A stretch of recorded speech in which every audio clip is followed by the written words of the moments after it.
Welcome back to another episode of the Unstoppable Mindset Podcast. I'm your host, Sean Michael Crane. We're here at the beautiful HQ, the Unstoppable HQ in downtown Santa Barbara, California. And man, I got my boy, Michael Venidis, here with me in the studio today. We're going to do a live in-person interview. So Michael, thank you. And he likes me to call him Mikey. I call him Michael. You know, I'm a little more formal. But Mikey came out here from Arizona. Thank you for being here today, bro. Thank you for having me. Seriously, thank you. Yeah, so Mikey and I have been working together on a lot of stuff for the past year. Things related to getting his story and message out to the world because he's got an incredible story and an incredible message. Like we're gonna hear from what he was just doing the past couple of days here in California, but really where his journey begins. And everybody has a story, man. Like some people's are more compelling than others. But when you share your story openly and authentically, like Mikey does online, on Facebook, on Instagram, like you not only create hope for other people, but you inspire other people to go after their dreams too. Like that's the whole reason I started coaching and speaking. So anytime I see someone else who wants to change the world like myself, I love getting to collaborate with them and work with them because I'm just one guy. Like I'm not going to change the world by myself. But with Mikey and other world changers by my side, it's possible, you know? So Mikey, where do you want to start, man? First of all, like, before we start from the beginning, let the audience know what you were doing here in California this week. I think it was really special what you just got to experience. Why don't you open up with that? Yeah, man, I appreciate that, giving me an opportunity to share that, you know?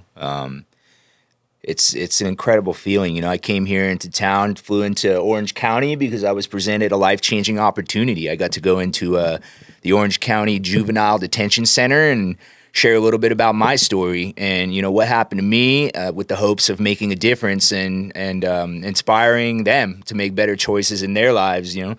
Like you said, Sean, like you want to change the world, man. Like I want to change it too. That's why we're here together. And I think that, you know, the most qualified people in the world to help us change it, we're sitting in those cells. Wow, that's incredible. Why do you want to change the world? It's about heart. It's about passion. It's about purpose.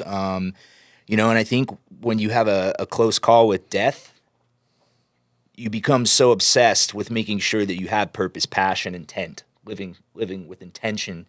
And I think that the best way to really fill that cup, man, is to make a difference for other people and to live a servant mentality. Yeah. I mean, it's interesting and it makes sense, but people that go through the hardest times in life, if they don't become victims of circumstance or just completely fall apart, they find a deeper purpose behind their life in those experiences, right? So, like, Mikey, what happened, man? Because you said a near-death experience. Like, why don't you take us back to the beginning, man, of your journey, where you started, like what got you to this point? Yeah, man. January 6th, 2012, I was at an art walk downtown, and I was shot 2 times in an attempted robbery and left for dead. And as the story evolved, we eventually found out that it was gang affiliated, but 13 years old, man. 13 years old, this kid shot me twice, the leg, the stomach, and I think that's where it struck a chord with me, man. I was like, he's 13. He's got his whole life ahead of him. Like, how did he end up here? Why would he do this? You know, and for many, many years, like, I was worried about, if I'm so vocal about this, is it like a pity party? Is it a woe is me thing? You know, so here we are, like 12 years later, and like with the help of you, you know, I've been more comfortable focusing on the lives I can impact and less about what anyone else thinks, you know, and I've spent this last year really trying to share this story and get it out there with the hopes of helping, you know, and getting youth back on the right track. Wow. So where were you when this took place, when you got shot? Like what state, what city? Yeah, downtown Phoenix. This is on Central and Roosevelt. It all started on, it's funny, I remember it like it was yesterday, man. This is like the northeast corner of Central and Roosevelt, right by the light rail. And it was kind of like we were walking, I was with this gal and set of kids, you know, on the corner. It's kind of like a rap battle. I know it sounds silly, but, you know, they're going back and forth, and it just kind of started to heat up. And I had to get out of there, man. I'm like, this isn't going to go well. And I would try and convince her to come with me, but like she had a lot to drink and she was not cooperating, you know? And like it is what it is. Like I can't force somebody to do something. So I started kind of taking off. And as I was walking through the park, you know, back to my car, somebody came up to me. It was just the two of us in a park late at night and, you know, tells me to turn around. give him my wallet, but I don't have it. And when he says, give me the iPhone, I just thought it was strange. You know, I'm like, how do you know that it is an iPhone? And, you know, like, I think that was the moment that I could look into his eyes because he had a bandana over his face. And I'm like, this is the kid from the corner. Like, he followed me down into the park, you know, and the rest went from there. So what happened? Did you give him your iPhone? Yeah. So, you know, I pulled it out and I don't know where I had a sense of bravery. You know, I still think about this to this day because it all happened so fast. But like when you have a gun in your face, I still somehow had the courage to say, I don't know why you want this. Like it has a tracker on it. I don't know if it's because I knew these kids were younger. But you know, I go to hand the phone over to him and it went south real fast. I think something about my attitude and how I chose to make that remark caused him to just shoot the gun. And sometimes I wonder if he did it on accident because it goes pop, pop. Like he hits me twice. Once goes to the leg. And then my natural instinct is to lunge at him. You know, so as I go to lunge at him, it's like to push this gun away. I end up taking another shot to the stomach. And that's when it all just starts, you know, like it was such a shocking experience. It all happened so fast that I don't know why, but it was strange. Like for some reason, I thought I got shot with like a beanbag or like a rubber bullet. I don't know why. Yeah, I was going to ask you that. So, okay, so he might have accidentally shot you because you're saying you're handing the phone to him, and then all of a sudden you get shot in the leg, and your instinct is to then lunge at him, and that's when you get shot again. And I'm assuming this is just happening so fast. Yeah. So you didn't feel the pain at first? Like it felt like a beanbag, or you felt something, but it wasn't like this horrific pain? No, it's the best way I could describe it is you just instantly lose air. It's like gasping. Imagine just taking like a major blow to the stomach and like every breath you had goes out the window. So like the first instinct is you don't really feel a sharp pain or anything because it happens so fast. You know, it's like this giant gasp, like you're trying to get air and you can't. And then there's like a cramp, almost like a warm cramping emotion, a feeling. And then it just kind of slowly escalated from there. Like I had enough time to go, I'm like, I'm going to try and get back up. And when I had touched my stomach and seen my hand covered in blood, that's when I'm like, oh shit. Like I actually got shot. This is really happening. And it's like the minute that your mind and your body processes what just went down, then the pain just goes from 0 to 100, and it's like a cramp that won't go away. So I kind of, it's almost like I curled up into a ball on the grass. And the feeling is just, it's overwhelming. You know, like it's such a unique feeling that you don't know. You're like, is this death? What is this? What is going on? And all I knew in that moment, some of these things I don't know why, but it's what I did, is I called my mother and I left her a voicemail. I still have that voicemail to this day. Like, it sounds strange, but I'll listen to it at least like once a quarter every year to humble myself and like remind myself that you can't lose gratitude. Like, don't go back into a normal life, you know? What do you say in the message? I mean, I was crying, and I said, I just want you to know what happened. And a lot of that's like, it's traumatic because... Did you think you were dying? What's that? Did you think you were dying? I did. And I think my biggest fear is I just didn't want her to not know what happened to me. I was more concerned about passing and her not understanding what really went down. And a lot of that came from the fact that my father died a week after my grandfather, you know, and there still wasn't real clarity on all that. Like, we knew that he had a prescription, you know, that was potentially harmful. He was a diabetic. You know, my grandfather had a heart attack. So there just really wasn't a lot of clarity, you know, and the why or the how. And I just, man, like that many guys in her life to go down like that, I just didn't want that for her. I don't know why. It was important to me in that moment. Yeah, so there's a lot to unpack here. This is crazy. So what happened when you lunged at him and you got shot the second time? Like, did he run away? Yeah. Dude took off instantly. And he didn't take the phone. Which makes sense. I mean, 13 years old, scared, you know, like probably didn't mean to shoot you. Yeah. It sounds like. And so I want to know, what were you, and for people listening, like, so like getting shot in a dark park and then being left and realizing that your hand's covered in blood and you've been shot multiple times. I think most people would fear that they were dying. Yeah. Like obviously you did. You called your mom, right? Absolutely. What were the thoughts you were having? Like were you thinking about anything about your life, or were you just completely in shock and survival mode? Completely in shock and survival mode. You know, I wish that I had this crazy, powerful, passionate, compelling story of like, you know, I thought about all the things in my life and where I was, but like the truth is it doesn't work like that. But the recovery process, you know, waking up with tubes in your throat, Yeah, that's so a I whole want to different know story. about that. So you called your mom, left the message. You're sitting there bleeding. Were you like putting pressure on your stomach? No, I mean, I tried, but it hurt so bad. Yeah. That I was more like cramping rather than trying to like hold, you know, the Okay. wound. And so you were bleeding like Oh, a yeah. lot.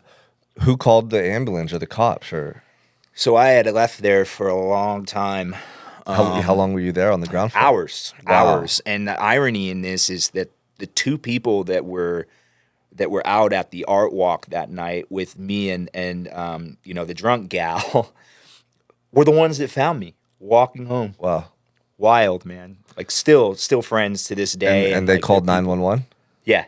So you passed out, or what happened? Yeah, I passed out, and you remember like little moments. Like I remember, Kristen was her name. She was panicked, and she thought to put pressure on it. And I remember screaming at her. I'm like, don't. I remember yelling at her. I'm like, don't do that. It hurts, you know. And I remember that. And then I think I passed out again. The next time I woke up, it was the ambulance. You know, removing articles of clothing. Then I passed out again. And the next time I woke up, I was on the cart. They were rolling me into emergency. I remember that. I remember asking the nurse, and I could see it. You know, she was on my left-hand side, right above my head.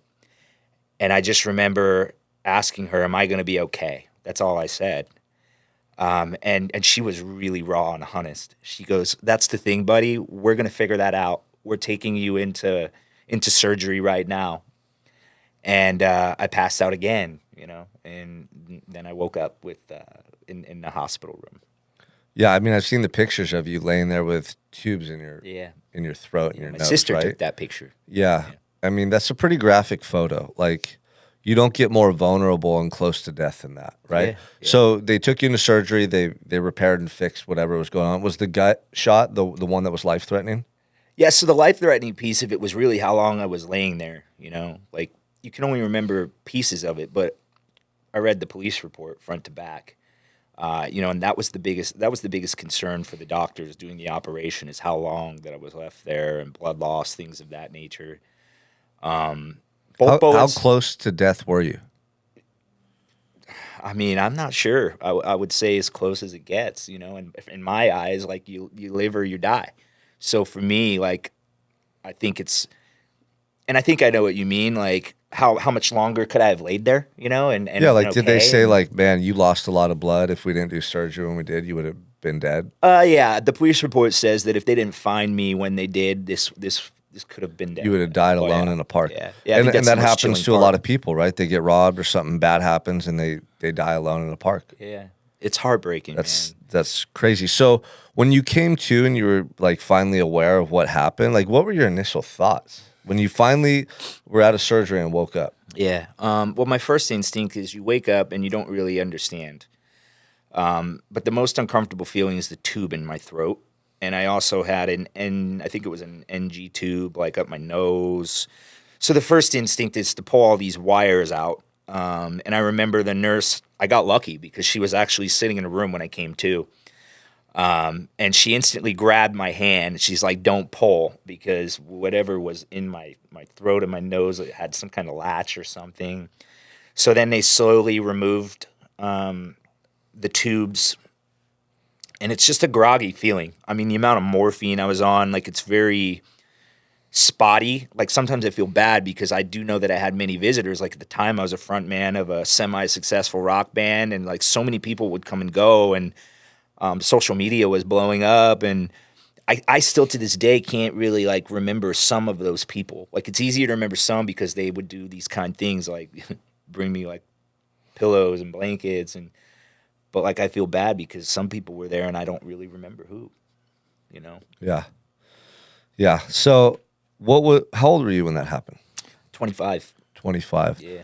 And how'd they catch the guy? How'd they find out who did it? I love this question. You know, the fact that he didn't run away with the phone, I was so in shock that I thought I forgot about it. The police took the phone as evidence at the crime scene. They thought there was fingerprints on it. I had confirmed with them in the hospital he did not touch the phone. Like when I went to hand it to him, the gunshot went off, and he never actually touched the phone, so that I would like to get that back. And this is like, I don't know, 2 or 3, 4 days later in the hospital. I remember all excited to get my phone back, and I got like connection with the world, you know, because like I just miss my people, you know, and I'm bored in the hospital bed scrolling through my photos, and I see this picture. I get chills just saying it to you, man, because I completely forgot that I took pictures on the corner when the whole rap battle thing started going down because I'd sensed that things were going south. I texted my buddy Ricky. He was the other guy with Kristen that found me in the park. And I said, hey, man, where are you at? Because I'm alone and this situation is not good. It's like 5 guys here, and this girl is like going to get me in trouble. So I turned the photos in. I turned the photos into the cops, and they used a silent witness program in which the kid was identified instantly. Wow. Yeah.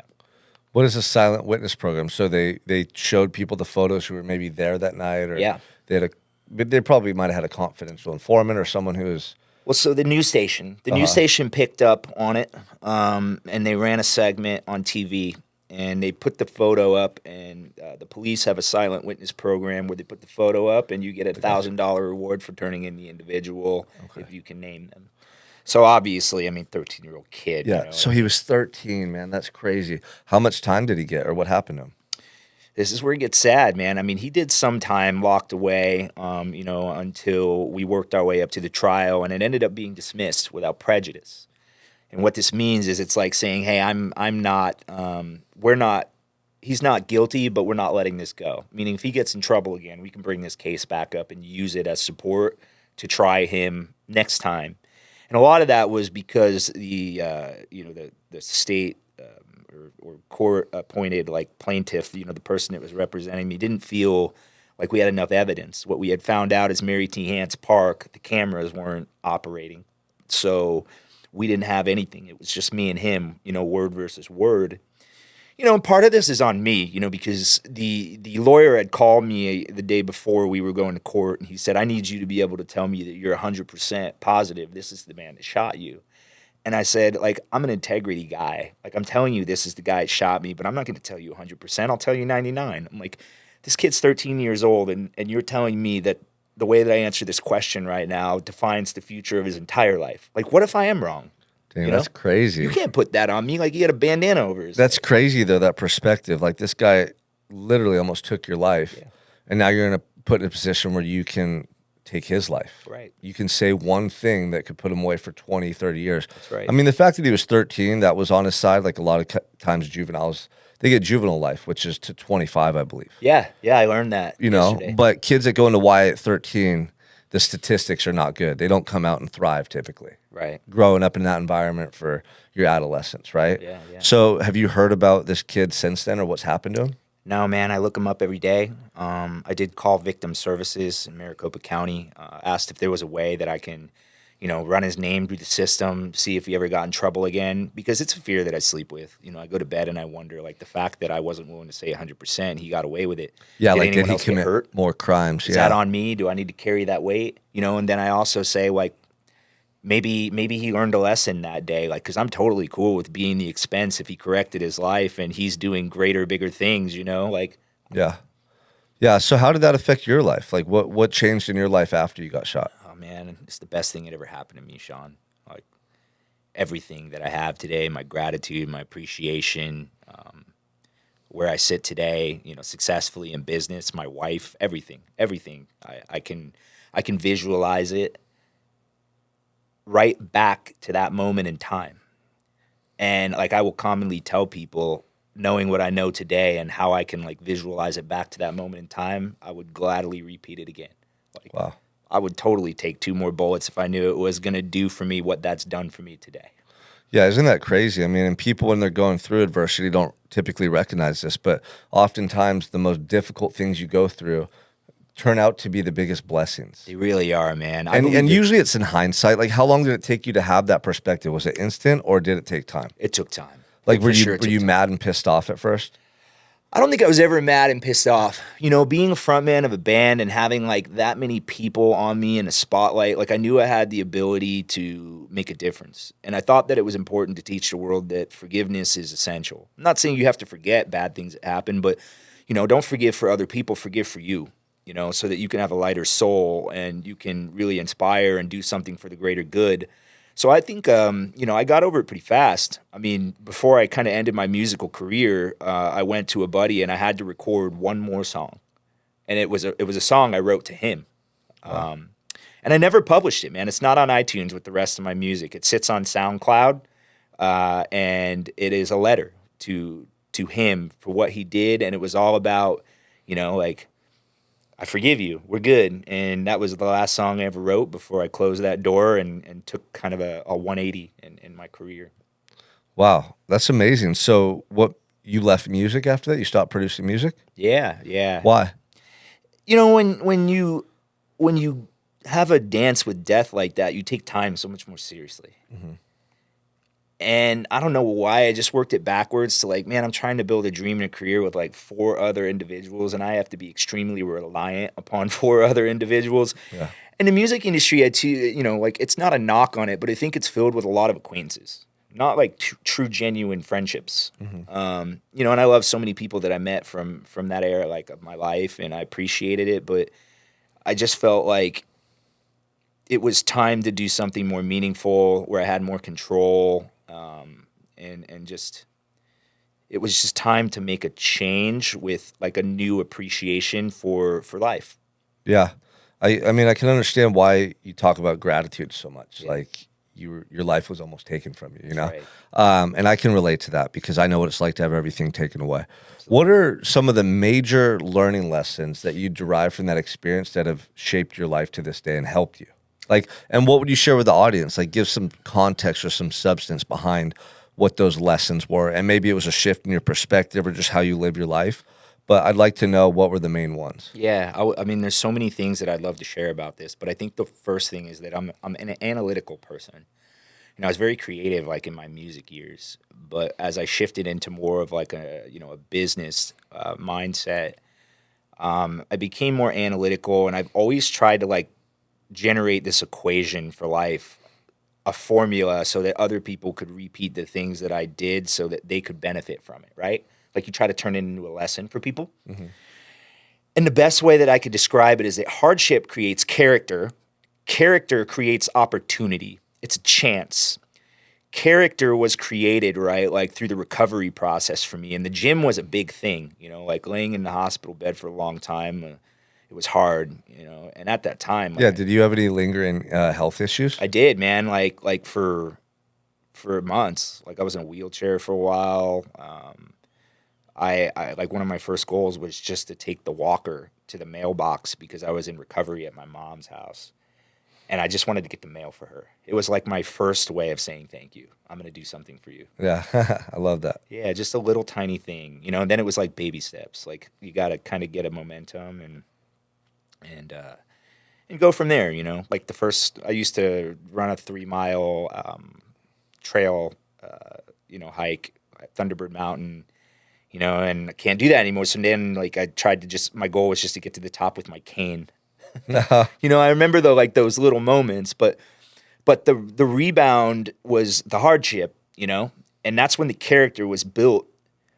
And I wasn't perfect, man. Like, I want that to be clear. It's not easy. Like, you don't just wake up and get better. Like, that year, man, I got my first, I got a DUI. Like, I got a criminal record. I'd always been, like, a straight A student, good kid, So that was a like a big deal for me.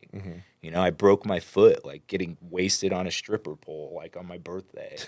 I'm not embarrassed. Like we do stupid things, but like stupid things is where you learn. And when you learn, you know, and you have hardship, character is made. And character is what led me to the founders of Rhino Strategic Solution. Like they believed in me, they gave me a chance, and because you know character earned me a chance. Like I had mentors, I had a circle, you know? Yeah. Yeah. I want to talk about that real quick because there's people listening right now that aren't where they want to be at in life. And you don't have to get shot like Michael did or go to prison like I did to change. That's right. But where you're at, like recognize that that could be a stepping stone to where you want to be in life. You don't ever just wake up and have your dream life. You got to earn it. You got to work towards it, right? That's right. So wherever you're at right now, do what's in front of you to the best of your ability. And I always tell people this, give your best effort and have your best attitude. And if you do that every day, I don't care if you're working at 7-Eleven, you never know who's watching you and what opportunities you're creating because of your character, like Michael just shared. And that's everything. I think people, when they find themselves in a low spot in life, they make it worse because they have a poor attitude and they don't give their best effort. Right. And dude, I'm telling you, you don't know who's watching you.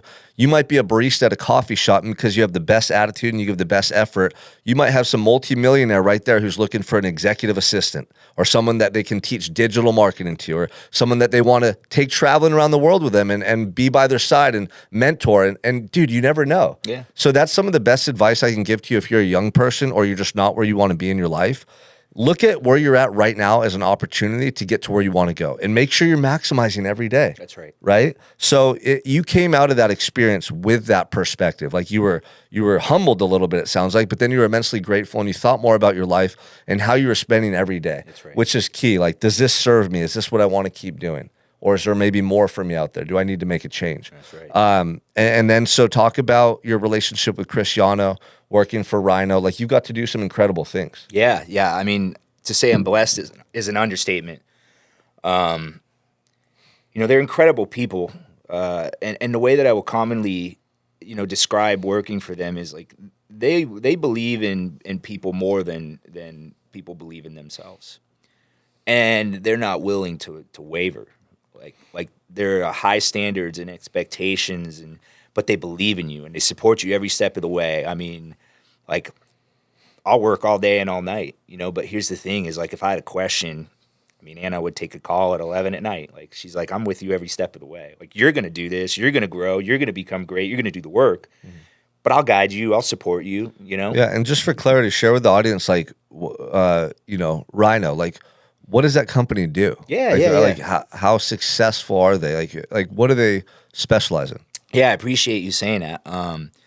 Rhino Strategic Solutions is a digital marketing company for the home services. It was founded in 2008. You know, I think we were maybe about 1 million at the time, and over the course of 12 years, man, we took it up to 25-ish million and sold to private equity last year. And it's not to exit, it's to expedite. So we're all just trying to take this thing to the next level and do special, amazing things. Dude, that's awesome. Yeah. I love that. It's no coincidence that you've created these opportunities because you changed first. Most people don't recognize this. Like you said earlier, character building. That's right. That's why I made that comment about like wherever you're at right now, look at it as an opportunity because you're building character. When you build character and you change who you are, you change the way the world looks at you. That's right. You change the opportunities that come into your life. Like the law of attraction is a real thing. Oh, yeah. It is. And anybody out there that doesn't have the results that they want, it's because you're not the right person. So what do you have to change? What habits? What environment, what relationships? You got to make a change in the beginning to create a different outcome down the road. And so let's use this as a segue to like where you're going, Mikey. You know, right now you've been successful at Rhino. Yeah. You built some relationships with some amazing people, and we have a lot of mutual friends and acquaintances, right? Absolutely. In business, in the home service space. Because Unstoppable, my coaching program, is like, you know, the sought after personal development program for business owners in the home service space. Right. It just happened. Like Michael and I connected on Facebook. Yeah. This is the power of social media. Yeah. Sharing content, sharing our stories, sharing our messages. And here's an example of how what I just said is true. Like you become a certain person, you create opportunities. if I hadn't been sharing my story for so long on social media and been vulnerable and open and honest and developed my skill set and got more articulate over time, Mikey wouldn't have looked at me as someone who is valuable or that he wanted to get to know. He wouldn't have looked at me and thought, man, maybe Sean can help me share my story or teach me some of the things that have worked with him for him on social media. But that's what happened, right? That is right. That's exactly what and happened. now you're here in Santa Barbara doing a podcast, and like, dude, all this sudden stuff starts happening. He was just speaking to juveniles yesterday. Like, he flew out here because there was a mutual acquaintance that I was able to connect him with that got him into the juvenile hall, that got him sharing his story, that got him sharing his message. So for those of you that want to speak or you want to get out there to the world and share your message, whatever you want to do, like you're like Mikey and I, and you have a heart to serve. Dude, start the process now. Build those relationships. Get your message out there and use social media to tell your story. So many people want like these perfect reels or they're scared to tell their truth. Yeah. Just start the process. Like, what would you say about that? Because that's where you're at on your journey. You're starting the process. You're super authentic. You're super open. Was it scary for you to start talking about being shot or putting yourself out there and being more vulnerable? Yeah. Yeah. Yeah, for sure, man. I mean, I worried a lot about what people thought. I mean, you got to think about it, right? Like, as frontman of a rock band, like, what people thought was everything. Like, my success was built upon like their acceptance, like whether or not they liked my music or thought we were entertaining, and so it was a habit. And I mean, I never wanted to be the pity party guy. Woe is me, like, so I didn't talk about it. Like, I didn't want to make this big deal about it. My rule was that every year on the anniversary, I would make a post about it because I wanted to stay humble and remember what happened to me, because I just don't want to go back to taking life for granted, and our connection, you and I mean, I think it's one of the greatest lessons you ever taught me, Sean, is, man, stop worrying about the rest of the world and focus on the people that need you right now. Like, how many people get shot 2 times? Like, how much do you really care about making a difference? And ever since we had that conversation, I said, man, like, I've spent the last 10 years actually being selfish when I didn't really look at it that way. And man, the minute, like, when you hear what Sean is saying, like, the minute you just go out there and you start speaking your truth and you start sharing your stories and you stop worrying about what people think and you're coming from the right place, I mean, the amount of opportunity and the doors that open, like, to have an experience to walk into Orange County Juvenile Detention Center and be able to impact that many lives, for the greater good, was a life experience that I will never forget. Like a top experience of my entire life. And that would have never happened, like, if I didn't go and share, my story or be more open and more comfortable about the things that I have to say. Like, the opportunity, it 10x's when you're vocal and you're open and you speak your truth. Yeah. And I think people's biggest fear is being judged by others and what they're going to think of them. Yeah. One of the biggest fears, imagine living your whole life scared of what people are thinking of you and going to say, and then you just realize you're dying and you look back at all the shit you didn't do and you realize there was this version of yourself that you wanted to be. Like, we've Googled it before, and the biggest regret people have on their deathbed is that they wish they had lived a life based on who they wanted to be, not to appease other people. Like, imagine that. Imagine you're dying and you have a moment of clarity where you think about your life and you're like, oh my gosh, this wasn't the life I wanted to live. Yeah. And it was just because you were scared of other people and what they thought of you. Like, everyone on this planet right now in 100 and some odd years is going to be dead. And there's going to be all new people populating the earth. I saw this clip the other day and it was like Sylvester Stallone talking. And he's like, that house you live in, another family's going to live there. That car that you drive that you love so much, someone else is going to drive that car, right? Like, every aspect of your life, all the material items and the things that you possess right now, other people are going to own them. That's right. And all that we have left is like what we did in this time. And if we were able to leave a legacy for other people to remember us by. So that's why Mikey's here. Because, dude, I want to live the ultimate life. I want people to remember the things I did and what I stood for. And I want to be a source of inspiration and hope for anybody going through struggle. I want to share what I've been through and how I've been able to learn and grow from those experiences in such a way where now I can leverage them. And they were positive things, not negative things, right? Prison was a positive thing. Addiction was a positive thing. Losing my parents was a positive thing, right? It hurts in the moment, but the lessons that I gleaned from those life experiences serve me to this day to be more grateful, more driven, a better husband, a better father. Like, I'm reaching for the stars because I know what it's like to live in that despair. And that's what Mikey's sharing. Like, he's just getting started. And so I want you to call your shot. I want you to look in the camera, Mikey, because I know what's on your heart. I know what you're going to do. I want you to look in that camera and tell the world what you're going to do and why it's important to you. My mission is to go out there and help every single person on the planet become the best version of themselves. And the reason I want to do that is so that we can help other people. Because what I've learned is when we help other people, we create gratitude, purpose, intent, passion, and we are happier. We live more fulfilling lives. As somebody who thought they were going to die, I really just want the rest of the world to appreciate life the way I do because I feel like it's a gift. And I want to share that gift. That's what I want. And what I would tell you is if you listen to every single thing Sean just said, it's really simple. Everything in your entire life can change in the thought of one single word. Stop asking yourself why things happen to you and start asking yourself why things happen for you. Yeah, and that's so true. And it sounds cliche to somebody who's never lived it, but that was the perspective shift that changed my whole life. Like sitting in a jail cell, facing life in prison, realizing that was a life-saving experience. Literally, you know? And it completely reprogrammed my whole brain and the way I operate and the way I look at life events, you know? But seriously, like, there's some people out there like me and Mikey that want to be top 1%ers and achieve at the highest level. Not everyone's like that. Like, my message is also for, you know, a single mom watching this that can just be better for her children, right? Or like that husband that knows he can be more present and dedicated to his wife and his family when he goes home. Or that guy who's always showing up at work and he's grumpy and he's being negative around other people. Like, I want to positively impact every single person to recognize that you can get better where you're at right now. You don't have to speak on stages and strive to be a 9-figure business owner. Like, that's what's on my heart. I'm going to buy a private jet, a mansion on the hill, and I'm going to send my kids to private school and give them the ultimate life. Like, those are just the goals I have. But beyond it, it's how we're able to show up for our loved ones and really the precious moments that we have with other people. Because human connections and relationships is everything. Right. You know, so leaving an interaction like this where we're both better off because we came together and shared some truth, or somebody that's listening to this gets inspired and they go, you know what, I got to get back in the gym, or I got to read more books, or when I go home today and put my phone down.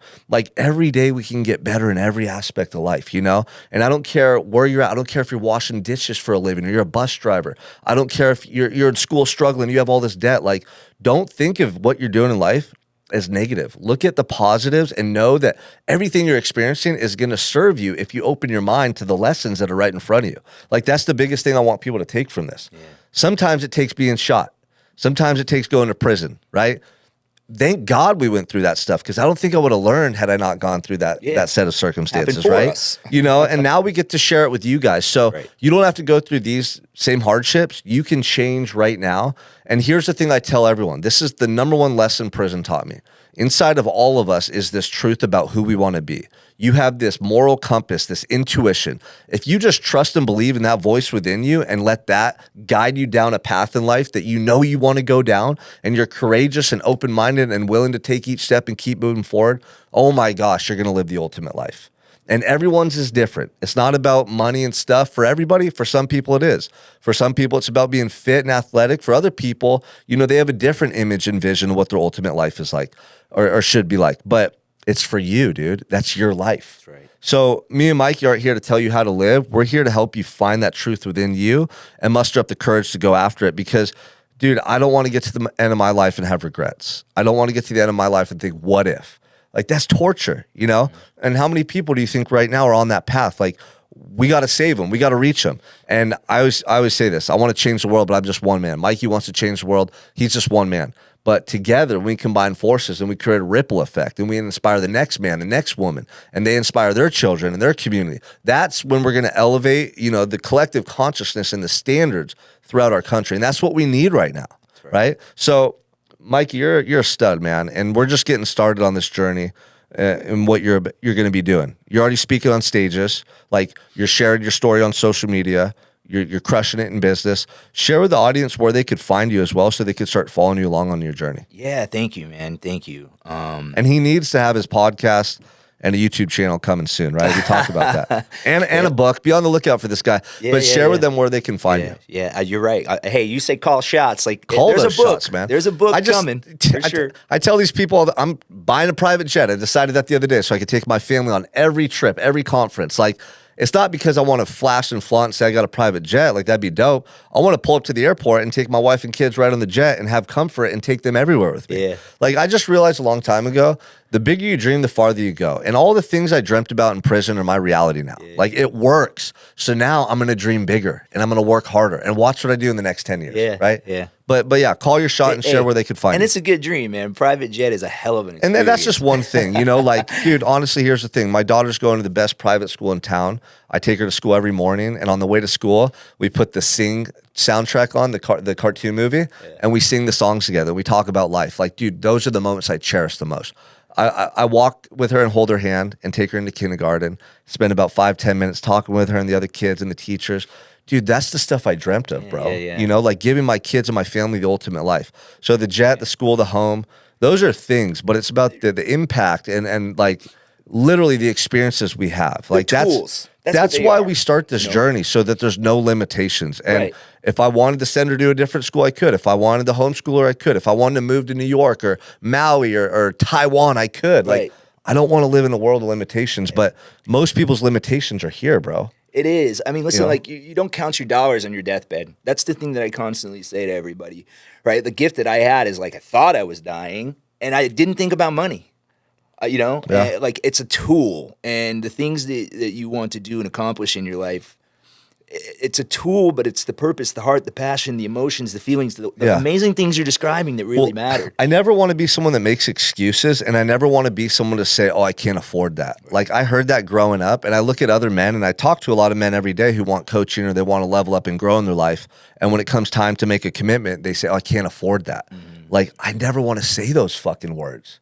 I never want to tell my kids, oh, we can't do that. We can't afford that. Like, no, like if you earn it, yeah, you can have it. You got to work hard for it. I'm going to teach them how to achieve in life. But I'm never going to be someone that lets money stop me from creating real opportunities and impact. That's how I got here, man. Like, I got out of prison with $200 to my name. Yeah. And I found ways to invest in myself. I found ways to hire coaches and get in the right rooms. Yeah. Like, I'm never going to be one of those guys that live in a world of limitations, whether it's my own excuses, money, time, all this BS, you know, like you got to find a way to win, and you got to find a way to move towards the life you want. Never backwards, never stagnant. Yeah.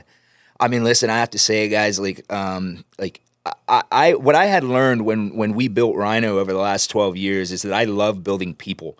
I realized in my heart that Rhino is so great, and what we're able to do is so great because of the people that work within the company. You know, 100+ employees that are passionate, and they're incredible because we do things for the right reasons, and we build people and believe in them the same way the founders believed in me.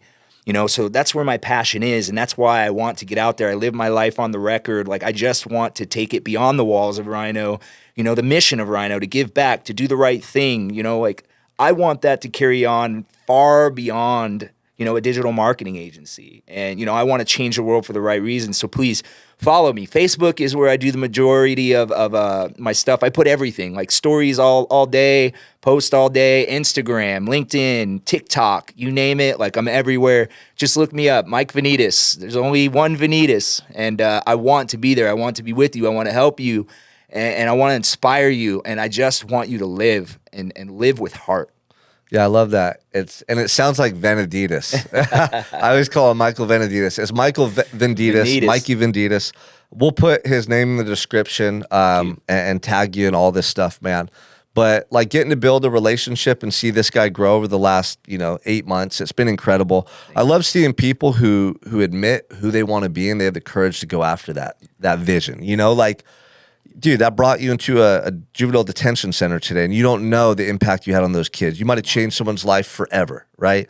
And it's because you're being courageous and you're following that path in your heart that you're being called to take. So any last words, any like, you just shared a really good message, but anything else you want to share before we cap this episode? Well, for the kids, man, I want the world to know, like, I saw it with my own eyes. They want help. They want to change. You know, there's so many people in there that need us. They need the best version of us, you know, and that's why it's important to really, really lean into these things that Sean and I are trying to teach you guys. But the only message I have is a message of gratitude, and it's to you. I just want to say thank you for believing in me and thinking that I have a message worth sharing on your podcast. And it's been an honor and a pleasure to be here, and I'm grateful for you. Dude, absolutely, brother. Got a lot of love for you. And this is just the beginning. You're going to see Mikey everywhere. Podcast coming soon, YouTube channel, book, big stages. Watch, mark my words. So you guys, if this episode was valuable for you, whether you're seeing it on social media platforms, YouTube, or listening to the audio version, share it with somebody. Share it with somebody who thinks that their life's so horrible, right? Mikey was shot. I was facing life in prison. We're here to tell the story. Like, it doesn't matter what you go through. It's how you react to these life circumstances that dictate who you become and really the life you're going to live. And I'm here to tell you that all the tough times you've gone through can actually serve and help you if you're able to change your perspective like we've been able to. So keep following us. Watch our content on social media and share it with other people, man, because like, we need other people to be inspired and know that they're fully capable to achieve at a high level. And they need to hear these messages from people who have done it so they have that proof, right? So thank you guys for following and supporting. Give Mikey a follow as well, and we'll catch you soon.